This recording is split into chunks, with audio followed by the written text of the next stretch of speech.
Hello friend, જય શ્રી કૃષ્ણ. સ્વાગત છે તમને બધાને મારી ચેનલ આશા કિચનમાં. આજે આપણે કાચા ચોખાનો નાસ્તો બનાવવાના છે. એકદમ ટેસ્ટી અને હેલ્ધી બનીને તૈયાર થશે. માત્ર 5 જ મિનિટમાં બની જશે. બાળકોને રોજને રોજ શાક રોટલી તો ભાવતા જ નથી હોતા. આપણે કાંઈક ને કાંઈક નવીન બનાવી જ દેવું પડે છે. તો મને થઈ કે ચાલ આ 5 જ મિનિટમાં રેસીપી બની જશે, તો આ રેસીપી તેને બનાવી આપ. તો ચાલો બનાવવાનું શરૂ કરીએ. તેને માટે મેં 1 વાટકી જેટલા ચોખા લીધા છે. ચોખા કોઈ પણ ચાલે, મેં ખીચડીયા ચોખા લીધા છે. હવે તેને આપણે બાઉલમાં લઈ લઈશું અને તે પાણી એડ કરી દઈશું અને 2 થી 3 પાણી સરસ રીતે હાથે મસળીને વોશ કરવાના છે. જો ચોખા સરસ 2 થી 3 પાણી મેં વોશ કરી લીધા છે. હવે તેમાં આપણે પાણી એડ કરીશું. હું ઇન્સ્ટન્ટ બનાવું છું એટલે ગરમ પાણી એડ કરું છું. જો તમે સાંજે પલાળી દો તો તમે ઠંડા પાણીમાં પલાળો તો પણ ચાલે. હવે તેને આપણે ઢાંકણ ઢાંકીને 15 મિનિટ સુધી રેસ્ટ આપી દઈશું. આ નાસ્તા માટે આપણે ઇન્સ્ટન્ટ ચટણી બનાવીશું. તેના માટે મેં ગેસ ચાલુ કરી લીધું છે. એક પેન લીધું છે. તેમાં આપણે 1 ચમચી જેટલું તેલ લેવાનું છે. વધારે તેલ લેવાની કોઈ જરૂર નથી. તેલ સરસ ગરમ થઈ જાય પછી આપણે 1 ચમચી જેટલી મેં રાઈ લેશું અને અડધી ચમચી જેટલું આપણે જીરું એડ કરી દઈશું અને થોડીક એવી આપણે હિંગ એડ કરી દઈશું. અને આ ચટણી છે ઇન્સ્ટન્ટ બની જાય છે, વાર પણ નથી લાગતી. હવે છે 1 ચમચી જેટલી મેં ચણાની દાળ લીધી છે, 1 ચમચી જેટલી અડદની દાળ લીધી છે, તે એડ કરી દઈશું. હવે આ બંને દાળને તેલમાં સરસ રીતે આપણે થોડીક એવી સાતળવાની છે. સરસ રીતે મિક્સ કરીને હવે તેને આપણે સાતળવા દીધી છે. હવે 1 ડુંગળી લીધી છે મીડિયમ સાઇઝની, તેને આવી રીતે લાંબુ લાંબુ કટ કરી લીધું છે, તે એડ કરી દઈશું. તેને સરસ રીતે મિક્સ કરી લેવાનું છે. ટમેટું લીધું છે 1 મોટું એવું, તેને પણ લાંબા લાંબા કટકા કરી લીધા છે, તે એડ કરી દઈશું. ડુંગળી ટમેટા થોડીક વાર તેલમાં સાતળવાના છે. હવે 2 લાલ મરચાં લીધા છે, 2 સૂકા, તે આપણે એડ કરી દઈશું. જો તમારી પાસે લાલ મરચાં સૂકા ના હોય તો તમે લીલા મરચાં પણ લઈ શકો છો. સાથે 2 આદુના ટુકડા લીધા છે, તે એડ કરી દઈશું અને લીલા ધાણા લીધા છે, ડાળખા સહિત લીધા છે, તે એડ કરી દઈશું. આમાં ડાળખા છે આપણે કાઢવાના નથી, ડાળખા સહિત આપણે એડ કરવાની છે, તેનાથી ફ્લેવર બહુ સરસ આવશે. હવે સરસ રીતે બધું મિક્સ કરી લેવાનું છે. બધું સરસ રીતે મિક્સ થઈ જાય અને જલ્દીથી કૂક થઈ જાય તેની માટે આપણે અડધી ચમચી જેટલું નમક લેશું.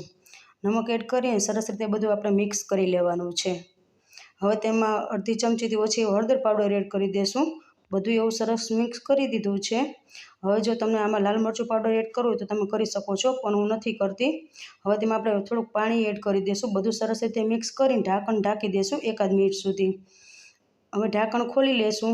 જો તમે જોઈ શકો છો સરસ એવું આપણે કૂક થઈ ગયું છે અને ટમેટા સરસ એવા મેશ પણ થઈ ગયા છે. જો ટમેટા સરસ એવા મેશ થઈ ગયા છે. હવે ગેસની ફ્લેમ બંધ કરીને આપણે તેને ઠંડુ કરવા માટે રાખી દઈએ. હવે જો મિક્સર જાર લઈ લીધું છે, જે આપણે બનાવ્યું છે ડુંગળી ટમેટાની ચટણી, તે ઠંડુ થઈ ગયું છે. હવે આ મિશ્રણને આપણે લઈ લઈશું મિક્સર જારમાં. હવે થોડુંક એવું આપણે પાણી એડ કરવાનું છે, વધારે એડ નથી કરવાનું. હવે ઢાંકણ ઢાંકી દઈશું અને આ ચટણીને સરસ એવી આપણે પીસી લેવાની છે. ઢાંકણ ખોલી લેશું. જો ચટણી સરસ એવી પીસાઈ ગઈ છે. હવે તેને આપણે એક નાનકડી વાટકીમાં આપણે લઈ લઈશું. આ ચટણીને વધુ ટેસ્ટી બનાવવા માટે આપણે તેનો વઘાર કરવાનો. નાનું એવું તડકા પેન લઈ લીધું છે. તમે 1 ચમચી જેટલું તેલ લીધું છે. તેલ સરસ એવું ગરમ કરી લીધું છે. ગરમ થઈ જાય પછી અડધી ચમચી જેટલી રાઈ, થોડીક એવી હિંગ અને મીઠા લીમડાના પાન લીધા છે. બધું સરસ રીતે આપણે મિક્સ કરી લેવાનું છે. જે આપણે વઘાર કર્યું છે તે ચટણીમાં આપણે એડ કરી દેવાનું છે. ચટણીને સરસ રીતે આપણે મિક્સ કરી લેવાની છે. જો ચટણી સરસ એવી મિક્સ થઈ ગઈ, દેખાવ પણ કેટલો સરસ આવે છે. તેને હવે સાઈડ પર રાખી દઈએ. જે ચોખા પલળવા રાખ્યા હતા તેને આપણે ચેક કરી લઈએ. તો ચોખા સરસ એવા આપણે પલળી ગયા છે. જો સોફ્ટ એવા બની ગયા છે. હવે છે તેને આપણે વધારાનું પાણી છે તે આપણે કાઢી લઈશું. પાણી મેં છે તે કાઢી લીધું છે. હવે આપણે મિક્સર જાર લઈ લઈશું. તેમાં ચોખા જેટલા સમય તેટલા આપણે લઈ લેવાના છે. મેં બધા ચોખા સમાઈ ગયા, બધા ચોખા લઈ લીધા છે. તેમાં હવે 2 લીલા મરચાં લીધા છે, તેને આવી રીતે મોટું મોટું કટ કરી લઈશું. 1 આદુના ટુકડા લીધા છે, 2 નાના એવા, તે એડ કરી દઈશું અને 4-5 લસણની કળી લીધી છે.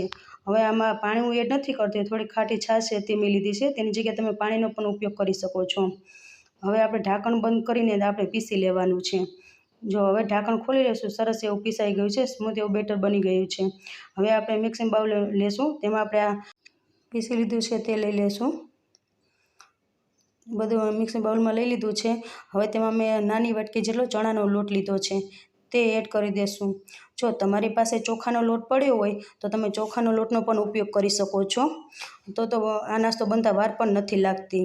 જો સરસ એવું મિક્સ કરી લેવાનું છે અને જરા કે ગોઠલી ના રહે તેવી રીતે આપણે સરસ એવું સ્મૂથ બેટર બનાવી દેવાનું છે. આવી રીતે પ્રેસ કરતું જવાનું ચમચાથી, એટલે સરસ એવું બેટર બની જશે. જો સ્મૂથ એવું બેટર બનાવવાનું છે. હવે તેમાં આપણે શાકભાજી છે તે એડ કરવાના છે.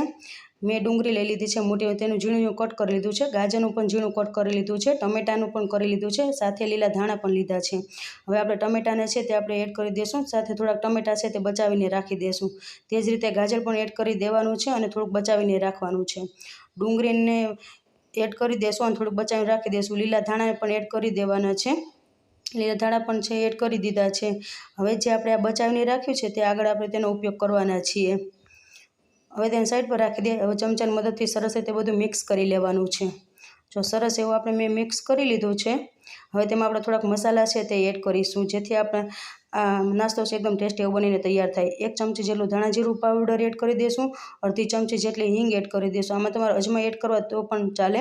હવે સ્વાદ પ્રમાણે નિમક એડ કરી દઈશું અને અડધી ચમચી જીરું એડ કરી દઈશું અને અડધી ચમચીથી ઓછું લાલ મરચું પાવડર એડ કરીશું. તેનાથી કલર સરસ આવે. અને તમારે એડ ના કરો તમે સ્કીપ પણ કરી શકો છો, કેમ કે આગળ આપણે મરચાં એડ કર્યા છે. અડધી ચમચી જેટલી હળદર પાવડર એડ કરી દઈશું અને 1 ચમચી જેટલો આમચૂર મસાલો છે તે એડ કરી દઈશું.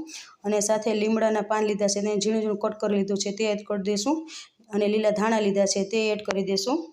બધું સરસ રીતે મિક્સ કરી લેવાનું છે. જો તમારી પાસે આમચૂર મસાલો ના હોય તો તમે ગરમ મસાલો પણ એડ કરી શકો છો અથવા મેગી મસાલો પણ તમે એડ કરી શકો છો. જો બધું સરસ એવું મિક્સ થઈ ગયું છે અને મને બેટર થોડું ખાટું લાગે છે એટલે 2 ચમચી જેટલું જ પાણી એડ કરીશું. વધારે એડ નથી કરવાનું. પાણી એડ કરી સરસ રીતે આપણે મિક્સ કરી લેવાનું છે. હવે ચાલો આપણે આનો નાસ્તો બનાવીએ. તેની માટે મેં ગેસ ચાલુ કરી લીધું છે. એક તવો લઈ લીધો છે અને બ્રશની મદદથી તેલ લગાવી લેવાનું છે. તેલ લગાવી લીધું છે. હવે જે આપણે બેટર બનાવ્યું છે તે બેટર છે તે આવી રીતે પાથરી લેવાનું છે. મારે નાનો ચમચો છે એટલે 2 ચમચા જેટલું બેટર લઉં છું. જો તમારી પાસે મોટો ચમચો હોય તો તમારે 1 ચમચા જેટલું જ બેટર લેવાનું છે. જો આવી રીતે બધી બાજુ સરસ રીતે આપણે ફેલાવી લેવાનું છે. ચમચાની મદદથી જો બધી બાજુ સરસ એવું ફેલાઈ ગયું છે. આમાં શાકભાજી વધારે છે એટલે વધારે પાતળું નહીં થાય, થોડુંક એવું જાડું રહેશે. અને જો સરસ રીતે આપણે ફેલાઈ ગયું છે. હવે જે આપણે શાકભાજી જે બચાવીને રાખ્યા હતા તે શાકભાજીનો આપણે હવે ઉપયોગ કરવાનો છે. જો ડુંગળી છે તે આવી રીતે થોડીક સ્પ્રિંકલ કરી દઈશું અને ટમેટાના નાના ટુકડા કરે છે તે આવી રીતે સ્પ્રિંકલ કરી દઈશું અને ગાજરના ટુકડા લીધા છે તેને પણ આવી રીતે સ્પ્રિંકલ કરી દેવાનું છે. લીલા ધાણા લીધા છે હવે તે આવી રીતે સ્પ્રિંકલ કરી દઈશું. આનાથી દેખાવ પણ સરસ આવશે અને આપણો નાસ્તો પણ સરસ એવું બનશે અને ટેસ્ટી એવું બનીને તૈયાર થશે. પેચુલાની મદદથી આવી રીતે પ્રેસ કરી દેવાનું છે. હવે આપણે તેને ઢાંકી દઈશું 1 મિનિટ સુધી. હવે આપણે ઢાંકણ ખોલી લેશું. જો ઉપર થોડું છે ડ્રાય થઈ ગયું છે. હવે ઉપર છે આપણે તેલ લગાવી લેશું. હવે તેલ લગાવી લીધું છે. તેને હવે નાસ્તાને છે તે આપણે પલટાવવાનું છે અને આવી રીતે આપણે પ્રેસ કરશું પેચુલાની મદદથી તો આપણે જે ડુંગળી ટમેટા એડ કરીએ છીએ તે નીકળશે પણ નહીં. હવે પેચુલાની મદદથી આપણે તેને પલટાવી લેવાનો છે. તો નાસ્તાને મેં પલટાવી લીધું છે. હવે ઢાંકણ ઢાંકી દઈશું 1 મિનિટ સુધી. હવે ઢાંકણ છે તે ખોલી લેશું. હવે આપણે પેચુલાની મદદથી આવી રીતે પ્રેસ કરતું જવાનું છે, જેથી નીચેની સાઈડ પણ સરસ રીતે આપણે કૂક થઈ જાય. હવે તેને આપણે પલટાવી દઈશું. જો સરસ એવો નાસ્તાનો કલર દેખાય છે ને, હવે તેને આવી રીતે પ્રેસ કરીને પાછું તેને આપણે નાસ્તાને પલટાવી લેવાનું છે. બંને બાજુ આવી રીતે પલટાવતું રહેવાનું છે અને નાસ્તો સરસ એવો શેકાય ત્યાં સુધી આપણે તેને શેકી લેવાનો છે. જો જોતાં જ ખાવાનું મન થઈ જાય તેવો આપણો નાસ્તો બન્યો છે. દેખાવ પણ એકદમ સરસ એવો આવે છે. તેને આપણે પ્લેટમાં લઈ લઈશું. તેવી જ રીતે હું તમને હવે બીજો નાસ્તો છે તે બતાવી દઉં. હવે તવા પર આપણે તેલ લગાવી લેવાનું છે બ્રશની મદદથી. 2 ચમચા જેટલું આપણે બેટર લેવાનું છે અને સરસ રીતે આવી રીતે ફેલાવી લેવાનું છે. મારી મહેનત તમને થોડી પણ પસંદ આવે તો વિડીયોને લાઇક કરજો, શેર કરજો અને ચેનલ પર ન હોય તો ચેનલને સબસ્ક્રાઈબ કરવાનું ભૂલતા નહીં, જેથી આવી અવનવી રેસીપી તમારા સુધી જલ્દી પહોંચે. હવે ડુંગળી છે તે સ્પ્રિંકલ કરી દઈશું. ગાજરના ટુકડા લીધા તે અને ટમેટું ઝીણું કટ કરેલું છે અને લીલા ધાણા છે તે લઈ લીધા છે. હવે તેના ઉપર ઢાંકણ ઢાંકી દઈશું. ઉપરથી ચાટ મસાલો છે તે સ્પ્રિંકલ કરી દઈશું. ઢાંકણ ઢાંકી દઈશું. ઢાંકણ ખોલી લઈશું અને નાસ્તાને આપણે પલટાવી લેવાનો છે. બંને બાજુ નાસ્તો ક્રિસ્પી થાય ત્યાં સુધી આપણે નાસ્તાને છે તે શેકી લેવાનો છે. નાસ્તો બનીને તૈયાર થઈ ગયો છે. હવે તેને આપણે સર્વિંગ પ્લેટમાં લઈ લઈએ. જો નાસ્તાને આપણે સર્વિંગ પ્લેટમાં લઈ લીધો છે. જો તેનો દેખાવ પણ એકદમ સરસ આવે છે. નાસ્તો ટેસ્ટી એવો બનીને તૈયાર થાય છે. તેને આપણે ઇન્સ્ટન્ટ ચટણી બનાવી છે તેની સાથે સર્વ કરીએ છીએ. આ રેસીપીમાં બસ આટલું. ફરી મળીશું એક નવી રેસીપી સાથે. ત્યાં સુધી જય શ્રી કૃષ્ણ બધાને. Thanks for watching.